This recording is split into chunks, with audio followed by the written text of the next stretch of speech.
Bueno, muy buenas tardes. Dios les bendiga a todos ustedes. Les quiero invitar a que abran sus Biblias en el Evangelio de Juan, capítulo 2, verso 1 al 12.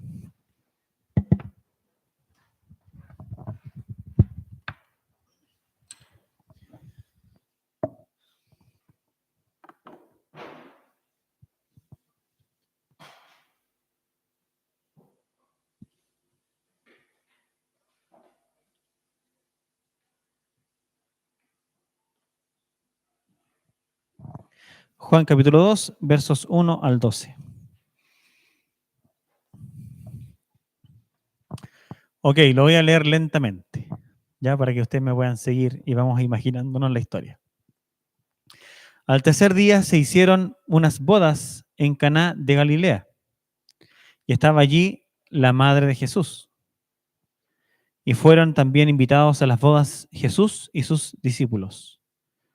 Y faltando el vino, la madre de Jesús le dijo: no tienen vino.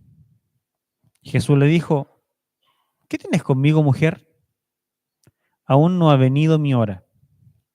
Su madre dijo a los que servían: haced todo lo que os dijere. Y estaban allí 6 tinajas de piedra para agua, conforme al rito de la purificación de los judíos, en cada una de las cuales cabían 2 o 3 cántaros. Y Jesús le dijo: llenad estas tinajas de agua. Y las llenaron hasta arriba. Entonces les dijo: sacad ahora y llevadlo al maestresala, y se lo llevaron. Cuando el maestresala probó el agua hecha vino, sin saber él de dónde era, aunque lo sabían los sirvientes que habían sacado el agua, llamó al esposo y le dijo: todo hombre sirve primero el buen vino, y cuando ya han bebido mucho, entonces el inferior. Mas tú has reservado el buen vino hasta ahora. Este principio de señales hizo Jesús en Caná de Galilea y manifestó su gloria, y sus discípulos creyeron en él. Después de esto, descendieron a Capernaum, él, su madre, sus hermanos, sus discípulos, y estuvieron allí no muchos días.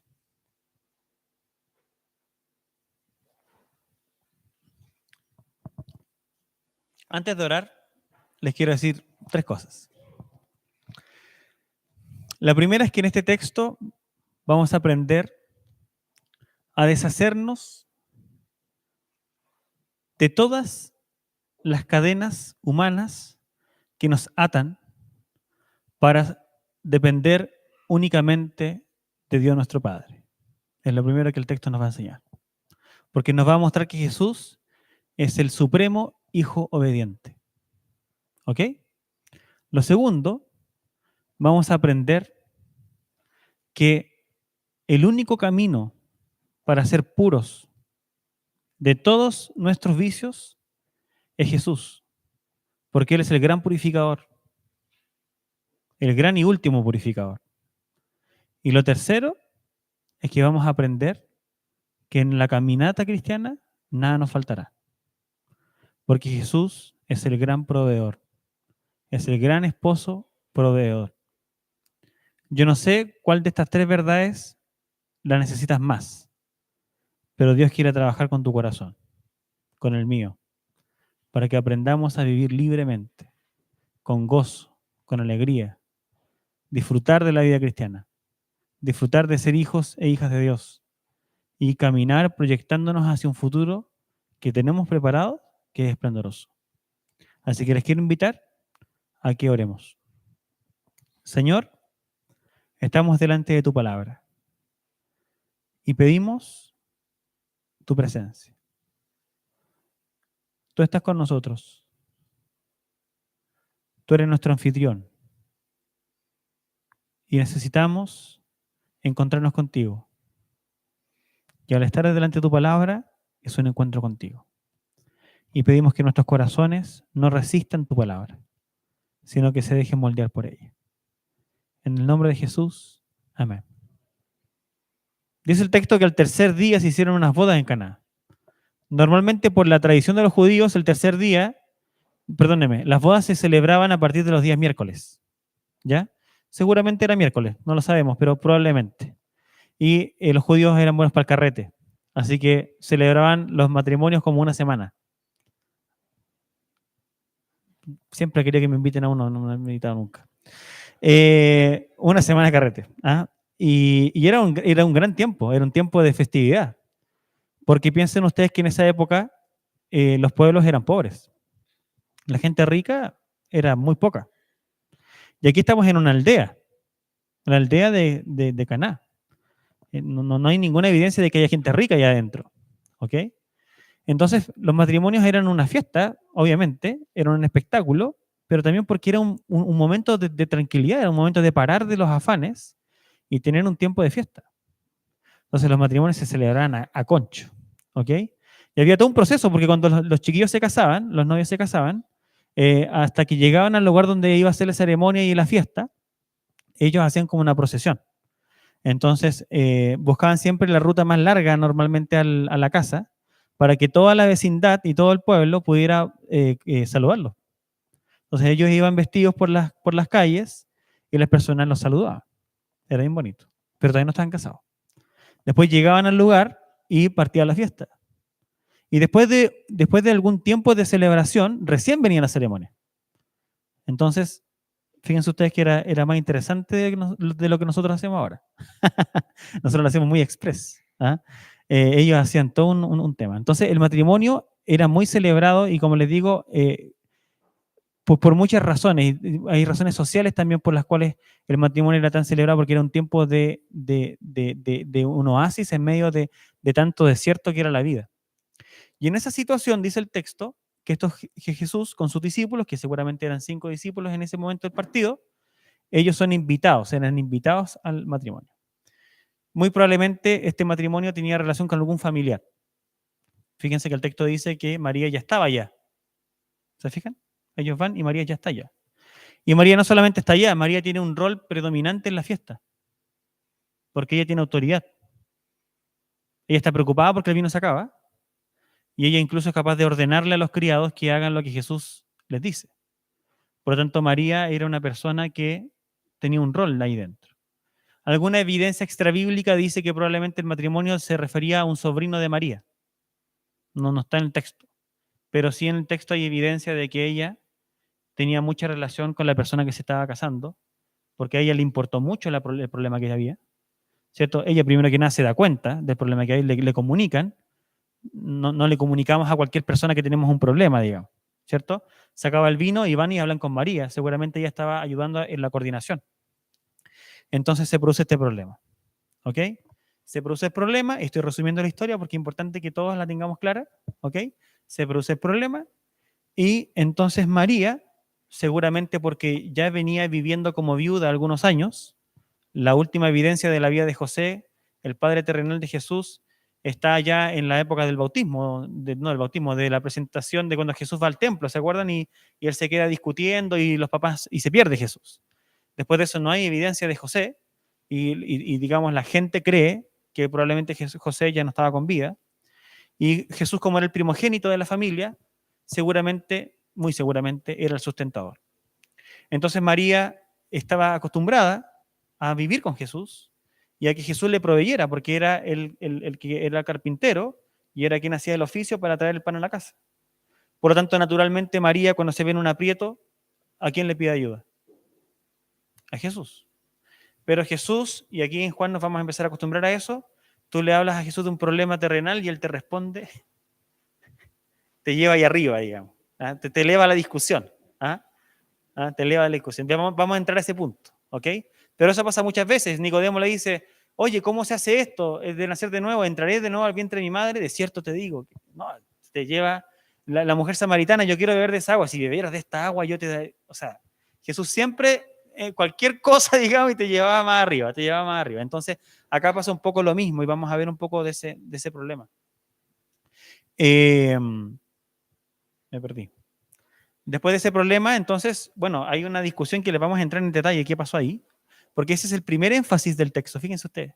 Ustedes leen el texto, está el matrimonio, el primer énfasis, ¿dónde está? Se acaba el vino y eso desencadena una, comillas, una discusión, porque ahí hay una discusión, digamos, hay algo que pasa ahí, entre María y Jesús. Vamos a entrar a ese punto, ahí hay un primer punto. Luego, eso se relaja, digamos, y estoy esperando porque realmente me desconcentro. ¿Ya? ¿Sí? Entonces, déjeme volver a mi idea.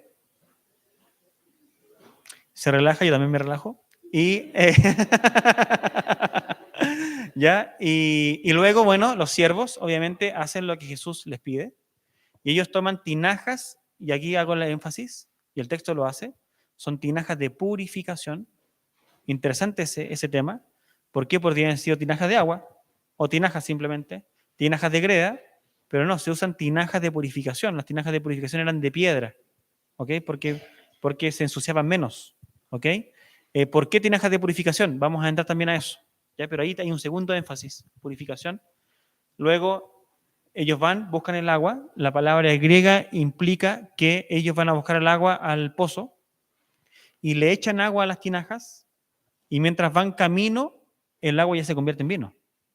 Así que The Chosen ahí se cae, ¿ya?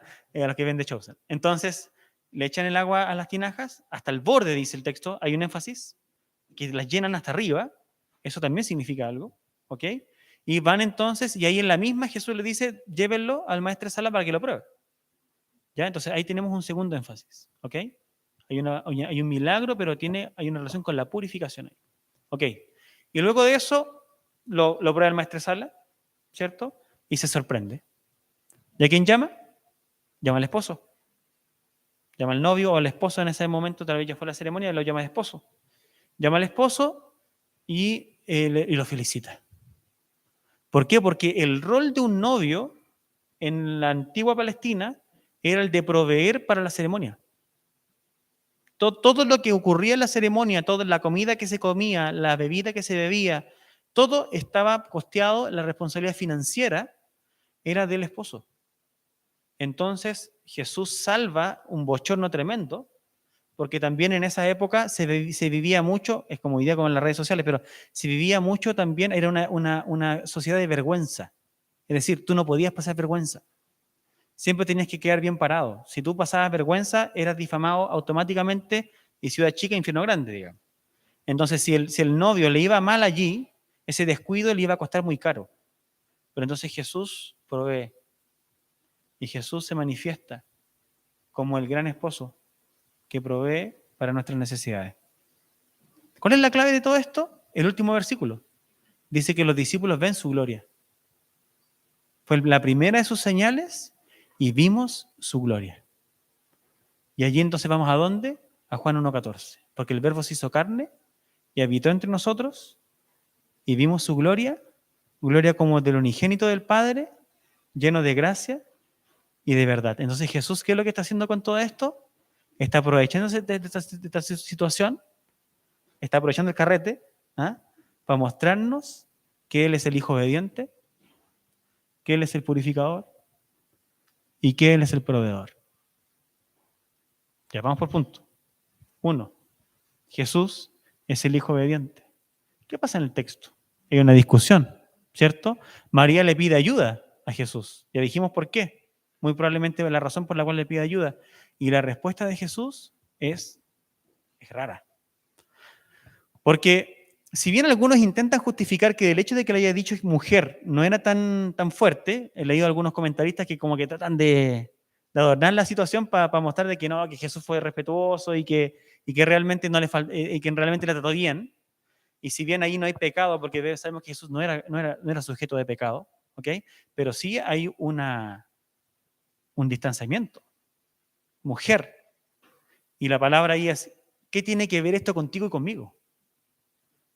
Entonces es una palabra fuerte. Esa palabra mujer, en el original, era usada por algunas personas, ¿cierto? Se dice en la historia que Homero ocupó esa palabra para describir la relación entre Ulises y Penélope, a los que les gusta se dice que esa misma palabra la ocupaba el esposo de Cleopatra para referirse a ella, que era una palabra como señora, más o menos una cosa así. Entonces intentan justificar de que esa palabra en realidad no ocurría tanta discusión. Pero cuando tú vas a Juan, en el Evangelio de Juan, y vas a los últimos capítulos de Juan, ¿se recuerda cuando Juan está en la cruz? Jesús está en la cruz y le dice a María, le dice, mujer, he allí tu hijo. Y le dice a Juan, Juan es allí, o no le dice Juan, po, le dice al discípulo, no me acuerdo la palabra textual, la tengo anotada acá en el texto, pero le dice, acá está, dice, mujer, he ahí tu hijo. Después dijo al discípulo, he ahí tu madre. Y desde aquella hora el discípulo la recibe en su casa. Fíjense que desde este momento que es el primer milagro, empieza a haber una separación entre la relación de dependencia y de autoridad con su madre terrenal, para entonces enfatizarle a su madre terrenal que su única dependencia era con su Padre celestial. Entonces se ocupa el término madre acá, pero para que Juan se haga cargo de ella, Juan y María tenían que, obviamente, estar juntos. Juan tenía que cuidarla, pero Jesús hace la diferencia porque de nuevo trata a María como madre, como mujer. Entonces, obviamente acá hay un término que es fuerte, es abrupto, ¿ok? Y eso nos habla de cuál es la jerarquía que había sobre Jesús.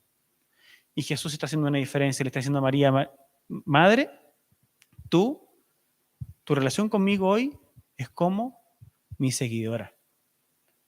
Tú ya no tienes autoridad sobre mí. Fuerte. Y él, Jesús, entonces se coloca y en su cadena de valores dice, mi obediencia última es con quién? Es con mi Padre. Esa es la diferencia que él está haciendo. Hay textos bíblicos que nos van a aclarar esto súper fuerte, pero déjenme mostrarles algunas cosas. Miren qué interesante cuando Jesús en Juan 5:19 dice lo siguiente.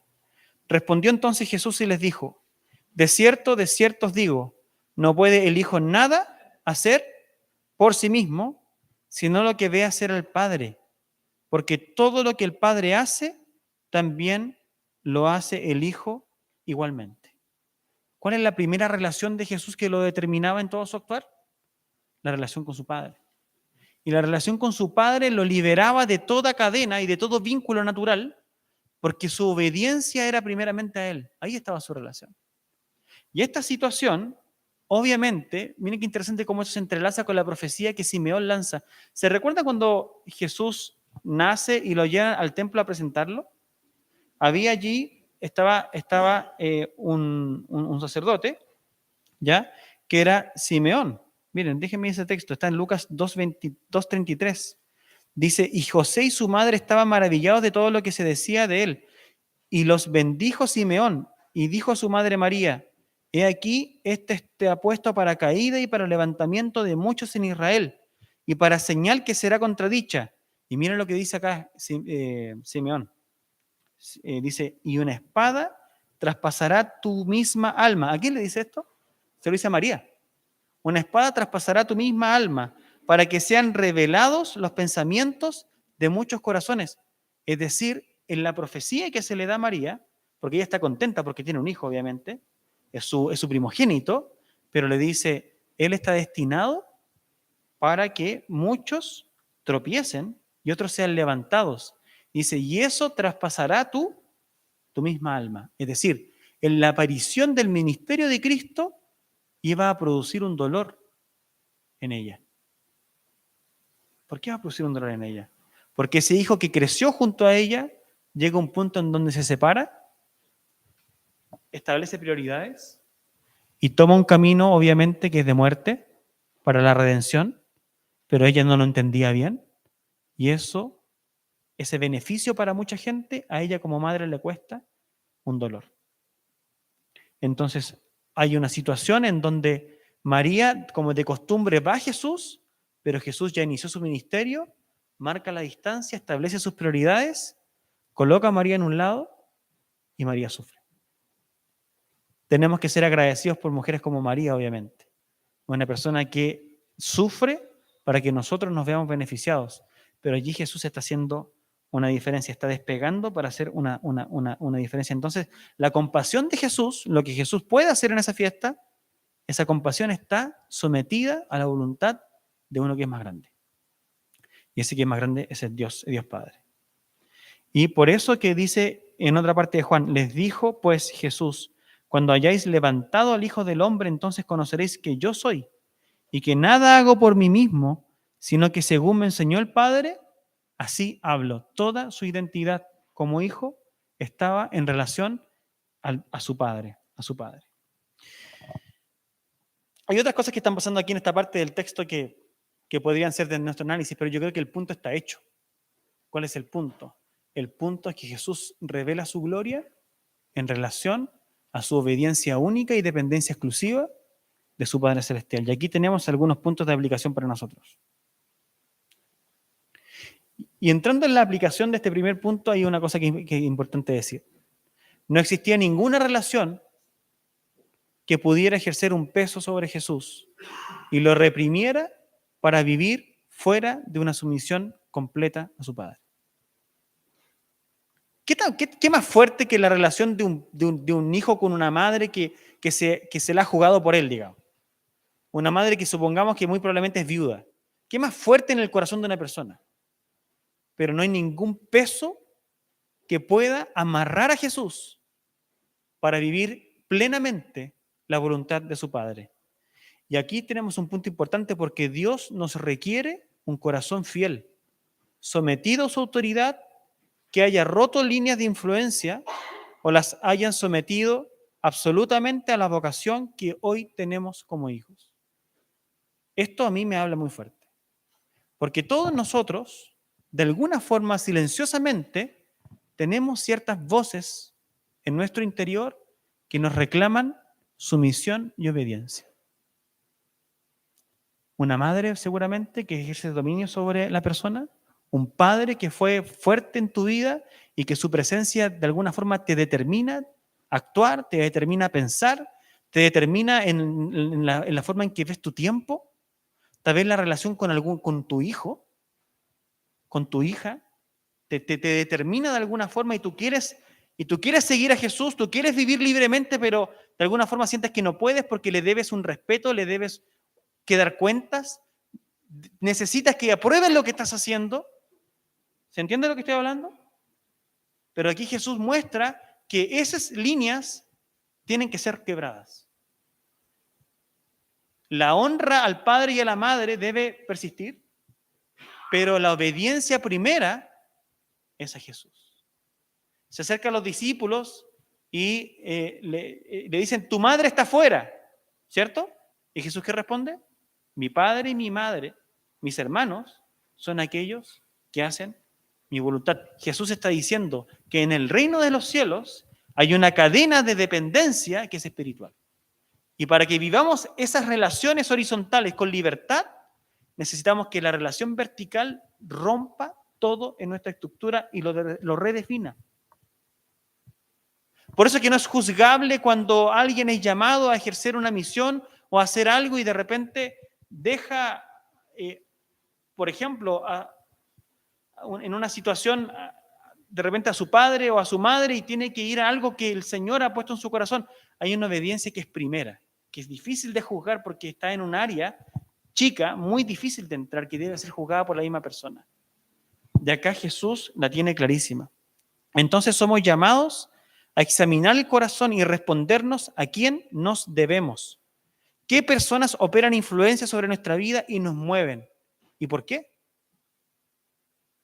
Hay un caso que está en el Nuevo Testamento que es fuerte, que serviría para un análisis más profundo en otra oportunidad, pero fíjense qué interesante. Cuando se ocurre la reforma en el Antiguo Testamento, en donde el pueblo ha vuelto de la cautividad y viene ese tiempo llamado de Esdras y Nehemías, cuando se lee la ley y se dan cuenta de que muchos de ellos están casados en vínculos de yugo desigual, tema sensible, pero el ejemplo es importante, ¿ok? Todas las mujeres que no quisieron someterse a la vida del pacto fueron mandadas de vuelta para su pueblo. ¿Por qué? Porque hay una relación que es más determinante y es la relación con Dios. Y Dios exige de nosotros total sumisión y Él el Señor de nuestra vida. ¿Qué pasa en el Nuevo Testamento cuando en la iglesia hay situaciones en donde también hay algunas personas que se convierten, ¿cierto? Pero se convierte solamente una parte de la pareja. Y hay un conflicto en la iglesia de Corinto, entonces Pablo dice lo siguiente: si la persona no convertida consiente en vivir contigo, continúa con él. Pero fíjate lo que esa respuesta presupone. Esa respuesta presupone que tú nunca puedes colocar en juego tu obediencia a Dios. Porque si la otra persona consiente en vivir contigo. Es decir, no es como, no, estás así, sométete, vive la vida de la otra parte, ¿cierto? Sométete a las ideas de tu pareja, porque entonces, porque a paz nos llamó el Señor. No, no es así. Es a paz nos llamó el Señor. Entonces, si la otra persona no te permite servir, divórciate. Y si esa persona acepta tu servicio, mantente con él porque a través tuyo esa otra persona es santificada. ¿Fuerte? Para que lo mediten en su casa. ¿Ok? Pero aquí hay una línea de devoción. ¿Hacia quién? Hacia Dios. Hacia Dios. Ahora, quienes deseen nuestra amistad y compañerismo deberán entender que no podemos servir a dos señores, que nuestro corazón le pertenece. Jesús se juntaba con publicanos, con prostitutas, con pecadores, iba a las fiestas y a los bares con ellos. Pero todos tenían que entender una verdad. Él no vivía para ellos. Él no estaba allí por él mismo, para él satisfacerse. Él estaba allí en obediencia a su Padre porque había una misión en su corazón. Y tú estás en el mundo para hacer luz. Y si alguna relación te atormenta, si alguna relación te la gana, tú debes romperla. Porque tu relación primera es con Él.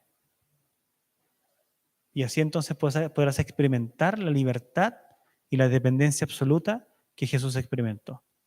Jesús nos muestra su gloria como el obediente, unigénito Hijo del Padre. Y Él es a quien debemos seguir.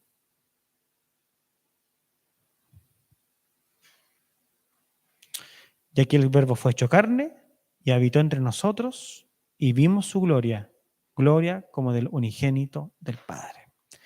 Hay gracia acá. Él no necesitaba hacer nada, Jesús. No era su hora todavía, no ha llegado el momento de su muerte, pero entonces Él igual manifiesta su primer milagro porque su gracia es derramada, porque Dios le ha dado entonces a Él el entendimiento que debe interactuar y soltar esa tensión que hay en ese momento, porque hay una señal que se nos quiere dar, que se le quiere dar a los discípulos. Esa señal nos es dada, no sin antes dejar en claro que lo que Jesús hace no es por María, es por su Padre. Fuerte. Jesús es el último y gran purificador. Hay una pregunta que es detonante en la discusión, ¿cierto? ¿Qué tiene que ver esto contigo y conmigo? Eso es lo que dice el griego literalmente, ¿cierto? ¿O qué tiene que ver, cómo dice la Reina Valera? Dice, déjenme ver acá, ¿qué tienes conmigo, mujer? Dice, ¿qué tienes conmigo? La expresión en realidad es, ¿qué tiene que ver esto contigo y conmigo, mujer? O sea, ¿qué tengo que ver yo con esto? ¿Cierto? Y la respuesta, aún no ha venido mi hora. Y está claro para todos nosotros que esa hora, ¿es cuál hora? La hora de su muerte. Si tú lees Juan, tú te vas a dar cuenta que la hora es la hora de su muerte. Por eso que cuando Jesús está ya angustiado, allá en el Getsemaní, Él dice, mi hora ha llegado. ¿Por qué? Lo que es la hora de su muerte. Entonces, esto tiene mucho sentido para la parte que viene en el texto. Ha llegado la hora. Entonces tenemos por una parte esta idea de una hora, que es la hora de su muerte, y por otra parte el contraste porque están las jarras de purificación. Y estas jarras de purificación, que en el texto son 6, que son jarras grandes, como les comenté, son jarras de piedra, ¿ok? Son jarras en donde caben, hay un estimado que caben entre 450 y 700 litros de agua, es mucho, es mucha cantidad, digamos, y ahí están las jarras de purificación, y en aquella época, como les comentamos en Juan capítulo 1, hay un grupo de religiosos muy preocupados por temas de purificación, ¿se recuerdan de eso? Hay un gran grupo preocupados por temas de purificación, entonces seguramente en esta casa se seguían esos ritos, se seguían los ritos de purificación. ¿Cuáles son los ritos de purificación, cierto?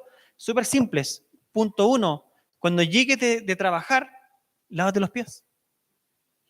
Lávate los pies. Ya que sea que tenga mucho polvo, mucho barro, lávate los pies. Pero habían otras reglas también que son importantes. Los judíos que seguían los ritos de purificación, ellos se lavaban las manos antes de comer, se lavaban las manos después de comer y se lavaban las manos entre medio de la comida. O sea, así de riguroso eran. Y había un procedimiento, o sea, había un manual. Era ISO 9001, digamos. ¿Ah? Había un manual, ¿ok? Ellos lavaban primero la parte de abajo, luego la parte de arriba, una por una. O sea, un tiempazo, digamos. ¿Ah? Cuando el dentista te dice, lávate tanto rato los dientes, una cosa así, era un tiempazo y había que hacerlo todas las veces para poder cumplir el rito. Entonces, en ese hogar seguramente se seguían esos ritos porque las jarras estaban ahí. Entonces, están esas jarras de purificación y Jesús va a dar una respuesta y se le ocurre ocupar las jarras. Entonces, todo eso empieza a simbolizar cosas, ¿se fijan? Y ocupa las jarras y lo que hace con las jarras, ocupa el agua, obviamente, y la llena hasta el topo, hasta el borde. Y aquí hay algunas cosas que son muy, muy interesantes. Y hay unos textos que tengo que leerles para que esto les haga sentido. En el Antiguo Testamento había una expectativa, y algunos piensan que seguramente la expectativa de María, hay una expectativa de que el tiempo de redención, en el tiempo de redención iba a haber mucho vino. O sea, que el vino iba a chorrear. Déjenme leerles son hartos versículos, pero voy a leerles dos textos que te dan una idea. El primero de ellos está en Jeremías 31, versículo 12. Dice así, y vendrán con gritos de gozo en lo alto de Sión. Un tiempo futuro, el tiempo escatológico, el tiempo del fin. ¿Se fijan? Esa idea de Sión es una expresión poética para esa ciudad restaurada. Entonces, ¿ya? Y vendrán con gritos de gozo en lo alto de Sión y correrán al bien de Jehová, al pan, al vino, al aceite y al ganado de las ovejas. El vino estaba entre medio. Ese texto solo como que no dice mucho, pero cuando tú lo empiezas a juntar con otros, te das cuenta que empieza a tomar una forma. Y me quiero saltar porque hay otros profetas, pero hay uno en Amós 9 que es bien gráfico. Y aquí vienen días, dice Jehová, en el que ara alcanzará el segador. El que prepara la tierra va a alcanzar al que saca el fruto de la tierra, ¿cierto? Y el pisador de las uvas al que lleve la simiente. Y los montes destilarán mosto y todos los collados se derretirán. O sea, va a haber tanta abundancia en la tierra, va a haber tanta abundancia, y aquí se ocupa la uva, va a haber tanta abundancia que en el proceso se va a pillar a sí mismo, porque va a haber mucha producción, de forma que va a destilar el mosto. ¿Se fijan? Y ahí el texto continúa, dice, y traeré del cautiverio a mi pueblo Israel, y edificarán ellos las ciudades asoladas, y las habitarán y plantarán viñas, y beberán el vino de ellas, y harán huertos y comerán el fruto de ellos. Entonces, hay una perspectiva. Recuerden que la gente antigua no tiene muy claro cómo las cosas ocurren todas juntas. Pero entonces, en esa perspectiva, un tiempo de mucha celebración, un tiempo donde hay mucho vino. ¿Te fijas? Se acaba el vino en la fiesta. Entonces, Jesús aparece ahora como alguien que trae mucho vino, una perspectiva.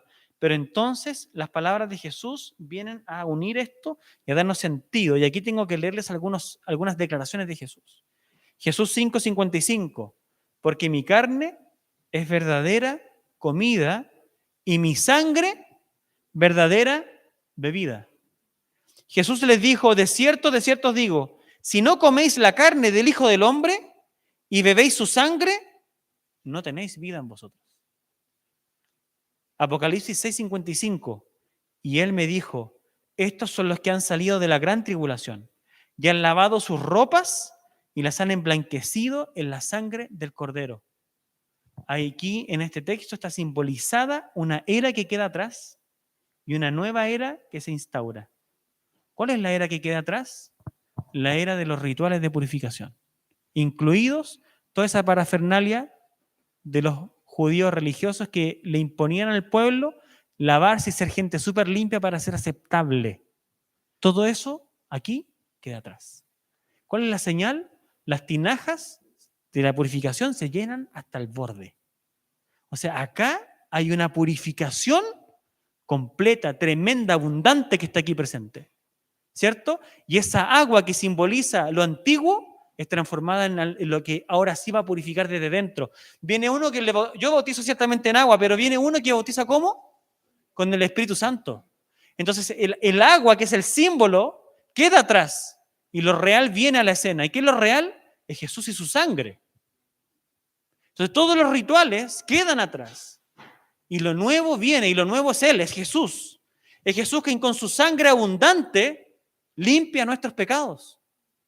Es por eso que el autor de Hebreos lo dice así: pero estando ya presente Cristo, sumo sacerdote de los bienes venideros, por el más amplio y más perfecto tabernáculo, no hecho de manos, es decir, no de esta creación, y no por sangre de machos cabríos ni de becerros, sino por su propia sangre, entró una vez para siempre en el lugar santísimo, habiendo obtenido eterna redención. Jesús está diciendo acá lo siguiente: no necesitan purificaciones alternativas para romper las cadenas de esclavitud de su corazón. No necesitan seguir ningún ritual humano para ser aceptados. No vivas por la aceptación de la gente, de las religiones. No vivas por esas cosas. Yo te liberto. ¿Qué tienes que hacer? Come mi carne, bebe mi sangre. ¿Cómo lo hago, Señor? ¿Ah? Es como cuando Nicodemo: ¿cómo entraré de nuevo en el vientre de mi madre? ¿Cómo como tu carne y como tu sangre, Señor? Cree en mí y verás la gloria de Dios. Tienes que creer en Jesús. Tienes que entregarle tus faltas a Jesús. Tienes que permitir que Él lave tus pecados. Porque mientras callas, tus huesos se envejecen. Pero cuando confiesas, alcanzas misericordia. Necesitas postrarte. Yo necesito. ¿Cómo hacemos de Dios nuestro gran y único Señor? ¿Cómo caminamos hacia esa obediencia exclusiva? A través del arrepentimiento. A través de entender que lo necesitamos. A través de cultivar en nuestro corazón que Él es nuestro único gran amor. Él es nuestro único gran amor. Y si tú no lo entiendes, y yo no estoy dispuesto a entenderlo, viviremos siempre esclavos, dándole satisfacción a la gente en vez de a Dios, quien te liberta. Ahí está todo junto. Jesús es el gran proveedor. Fíjate lo que pasa. ¿De cuántos litros estamos hablando? De casi 700 litros. Po. Es que es mucho vino. Es mucho vino, hay mucha fiesta. Los rabinos decían que sin vino no había alegría. Entonces, fíjate tú, la expectativa de frustración de este joven novio, probablemente pobre, no lo sabemos, y que estaba allí y no tenía, y otra cosa importante, no tenía ni idea de lo que estaba pasando. Seguramente después tiene que haberse enterado, pero en el momento no tenía idea de lo que estaba pasando. Y Jesús aparece ahí como el gran protector, fíjate tú. Él no tiene idea de lo que está pasando, pero Él está operando, Jesús, a través, por debajo, para proteger la reputación y garantizar la alegría de la fiesta. ¿Quién es el gran novio? ¿Quién es el gran esposo? Juan el Bautista dice que el gran esposo es Jesús. Juan 3, 29 y 30. Mira lo que dice. Juan: el que tiene a la esposa es el esposo. Mas el amigo del esposo que está a su lado y le oye, se goza grandemente de la voz del esposo. Así pues, mi gozo está cumplido. ¿Quién era el gran novio de la fiesta? Prefigurado allí en Caná. Es Jesús. Y Juan la tenía clara. Juan el Bautista la tiene clara. Entonces, súper importante. Hay una provisión abundante por el verdadero novio, por el verdadero esposo que es Jesús. Jesús es el esposo que nunca falla y no dejará que su esposa sufra ninguna vergüenza.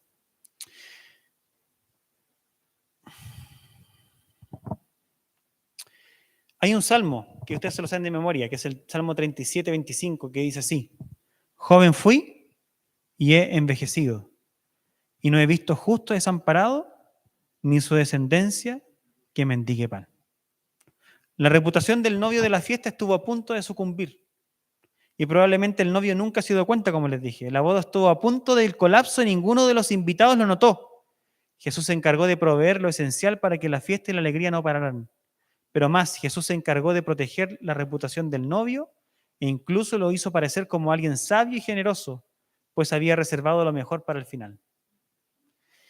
Y acá quiero entrar en un tema, aplicando esto porque está evidente en el texto, que es súper importante, y es que todos los bienes espirituales están garantizados por Jesús en nuestra peregrinación, así como también todas nuestras necesidades básicas.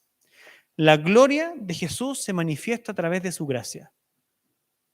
Vimos su gloria como del unigénito del Padre, llena de gracia y de verdad, a través de su gracia, a través de darnos la provisión en momentos en que nosotros no lo esperamos, lo necesitamos y no nos sentimos dignos de que eso ocurra.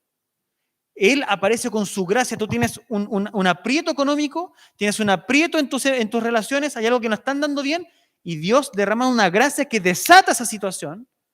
Entonces tú ves que Él es quien te protege, es tu protector, es quien está contigo y que te está cuidando. Y acá esto es súper importante porque el texto tiene dos caminos que son importantes. Uno que es sobrenatural y que apunta hacia el futuro, que es trascendente, pero también uno que es material. ¿Por qué? Entonces Jesús está diciendo lo siguiente, que Él nos va a proveer incluso de las cosas más pequeñas, porque Él se identifica en lugares tan recónditos como una aldea humilde en Canaán, pero al mismo tiempo Él está preocupado de las necesidades más trascendentes. Es como cuando Jesús pregunta, ¿qué es más importante? ¿Decir levántate y anda o que tus pecados te son perdonados? Y obviamente la respuesta era decir que tus pecados te son perdonados. Bueno, yo te perdono los pecados. Pero Jesús al mismo tiempo le dice al paralítico, levántate y anda. Es decir, Jesús está aquí para nosotros, no solamente para concedernos aquellas cosas que necesitamos para llegar allá al fin, a la gran boda del Cordero, sino también para que mientras tanto llegamos allá, vivamos de su sustento. Y hay un texto acá que me vino a la mente, pero así rápido, estaba leyéndolo y fue como que no me lo pude sacar, y está en Reyes. Y se los voy a leer y ustedes se van a acordar. Vino luego a él la palabra de Jehová diciendo, levántate, vete a Sarepta de Sidón y mora allí. He aquí yo he dado orden allí a una mujer viuda que te sustente. Entonces él se levantó y se fue a Sarepta. Y cuando llegó a la puerta de la ciudad, he aquí una mujer viuda que estaba allí recogiendo leña. Y él la llamó y le dijo, te ruego que me traigas un poco de agua en un vaso para que beba. Y yendo ella para traérsela, él la volvió a llamar y le dijo, te ruego que me traigas también un bocado de pan en tu mano. Y ella respondió, vive Jehová tu Dios, que no tengo pan cocido, solamente un puñado de harina tengo en la tinaja y un poco de aceite en una vasija. Y ahora recogía 2 leños para entrar y prepararlo para mí y para mi hijo, para que lo comamos y nos dejemos morir. Elías le dijo, no tengas temor, ve, haz como has dicho, pero hazme a mí primero de ello una pequeña torta cocida debajo de la ceniza y tráemela, y después harás para ti y para tu hijo. Porque Jehová Dios de Israel ha dicho así, la harina de la tinaja no escaseará, ni el aceite de la vasija disminuirá, hasta el día en que Jehová haga llover sobre la faz de la tierra. Entonces ella fue e hizo como le dijo Elías, y comió él y ella y su casa muchos días.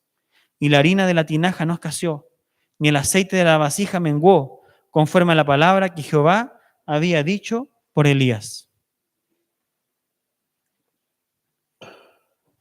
Delante de nosotros está uno más grande que Elías. Ese es Jesús. Elías era la prefiguración del novio. Jesús es el verdadero novio. Y aquí nosotros vemos una situación que es didáctica para nuestro corazón. Porque Dios va a ser nuestro sustentador, pero no sin antes poner a prueba nuestra fe. Porque la mujer estaba a punto de morir. Su expectativa era de muerte de ella y de su hijo. Y como que Elías se mofara de ella. Tráeme, devuélvete, tráeme más. Yo voy a comer primero, después comes tú. Porque de lo que se requiere de nosotros es fe. No solamente saber que Jesús es nuestro proveedor, es creer que Él lo es. Y para creer que Él lo es, tú debes actuar conforme a su palabra. Fíjense cómo la viuda quiebra todos sus estándares y su jerarquía de valores. Lo que le correspondía a ella era cuidar a su hijo y tal vez morir allí con lo que tenían. Pero así como la viuda del Nuevo Testamento que da una ofrenda que a la vista de todos es una pequeña ofrenda, para Dios es una gran ofrenda porque lo está dando todo. Nosotros a veces sentimos la presión del día a día, el pagar las cuentas, el vivir de forma sosegada y de repente con tantos afanes y con tantas presiones sobre nosotros. Y queremos que el Señor nos ayude, pero el Señor quiere que seamos fieles. El Señor quiere manifestar su provisión en nuestra fidelidad y experimentaremos su provisión como nuestro gran esposo que nos cuida y nos sustenta. Dios nunca nos dejará desamparados, pero tenemos que aprender a que debemos confiar en Él. Y aquí está la viuda, es un retrato para nosotros. Y Jesús es nuestro gran esposo que nos quiere sustentar. ¿Cuál es el ejemplo de fe del pasaje? Es María. Es María. Porque ella no sabe lo que Jesús va a hacer. Incluso se lleva una reprensión de pasar. Pero ¿qué es lo que ella dice? Hagan todo cuanto Él les diga. ¿Qué es lo que tiene que hacer la viuda de Sarepta? Hacer todo lo que se le indicó. Y cuando eso ocurre, el milagro también ocurre. Necesitamos la fe de María. Ella no sabe cómo Jesús lo hará, pero cree. Y quiero terminar citando Apocalipsis 19:6. Y oí como la voz de una gran multitud, como el estruendo de muchas aguas, y como la voz de grandes truenos que decía, aleluya, porque el Señor nuestro Dios Todopoderoso reina. Gocémonos y alegrémonos y démosle gloria, porque han llegado las bodas del Cordero, y su esposa se ha preparado. Y a ella se le ha concebido que se vista de lino fino, limpio y resplandeciente, porque el lino fino es las acciones justas de los santos. Toda esta ceremonia, toda esta fiesta, todo este evento apunta para el evento final que es nuestro, en donde nosotros llegaremos sustentados por nuestro Dios, llegaremos limpios, llegaremos sin mancha, porque Él es el gran purificador. Y en nosotros, para que lleguemos allá así, se debe generar en nuestro corazón la obediencia del unigénito Hijo. Nosotros la necesitamos. Te quiero invitar a orar, a que terminemos este tiempo en oración.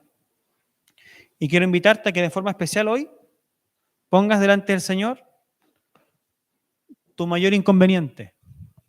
No sé cuál es tu mayor inconveniente. ¿Es tu mayor inconveniente alguna relación que te tiene atado o atada? ¿Que te tiene preso o presa emocionalmente? Te quiero invitar a que la pongas delante del Señor. ¿Es tu mayor necesidad purificación? ¿No has recibido el perdón de tus pecados? Ponte delante del Señor, clama por el perdón. Él te lo va a dar. ¿Necesitas sustento para seguir? ¿Hay alguna cosa que pase en tu vida que tú necesitas que Dios haga un milagro? Pide a Dios fe, pide a Dios obediencia, para que Él opere su provisión. Vamos a orar. Señor, ponemos esta mañana nuestras vidas delante de ti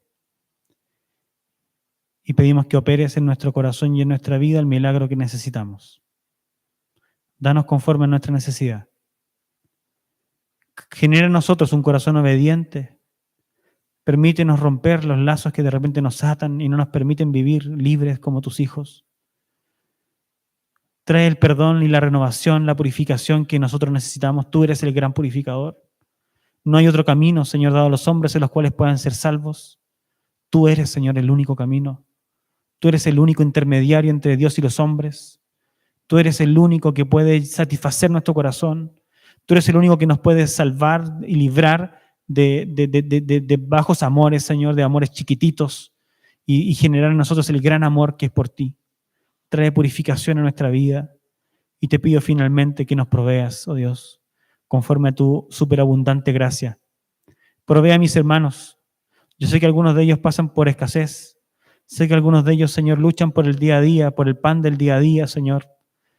Algunos, Señor, buscan su trabajo, buscan un sustento, pagar cuentas, Señor. Oh Dios, para ti eso es como nada. Lo gran difícil es nuestro corazón. Es que nuestro corazón se doblegue, es que nuestro corazón te rinda cuentas a ti, es que nuestro corazón esté a tus pies. Eso es lo difícil. Pero para ti ni eso es imposible. Y te pido entonces que tú doblegues nuestro corazón. Y haz un milagro, Señor. Y enséñanos que tú eres Dios. Muéstranos tu gloria y tu gracia en nuestra vida, en nuestra particularidad, en nuestra cotidianidad. Allí donde estamos, Señor, danos, susténtanos, danos la gracia, que no es solamente económica, es una gracia de repente de ánimo, es una gracia de motivación, es una gracia en donde necesitamos levantar nuestras vistas a los cielos y darnos cuenta de que te servimos a ti y que no hay nada en la tierra que nos pueda atar que sea suficientemente poderoso para amargarnos o deprimirnos. Hay hermanos que están luchando, Señor, con relaciones familiares tóxicas. en donde de repente hay lazos, Señor, que los privan, Señor, y necesitan tu provisión para que tu amor sobreabunde en sus corazones. Te pedimos por todos esos hermanos y hermanas para que sean libres, para que ellos puedan, Señor, ser padres, ser madres, que realmente viven su vida con amor hacia sus hijos, que sean esposos, esposas, Señor, que también aman con liberalidad, pero dependiendo de ti. Oh Dios, tal vez hay una línea de sujeción en donde hay un jefe, una jefa, alguien que te atormenta. Provéenos, Señor, para que nosotros podamos servir no a los ojos humanos, sino a ti, oh Dios, porque a ti te servimos. Genera, oh Dios, en tu pueblo libertad. Genera regocijo para que te celebremos, oh Dios. Te celebremos para que todo yugo de opresión, para que todo temor de nuestros corazones sea ahuyentado y este pueblo, Señor, esta iglesia pueda gozarse en ti. En el nombre de Jesús, te lo ruego. Amén.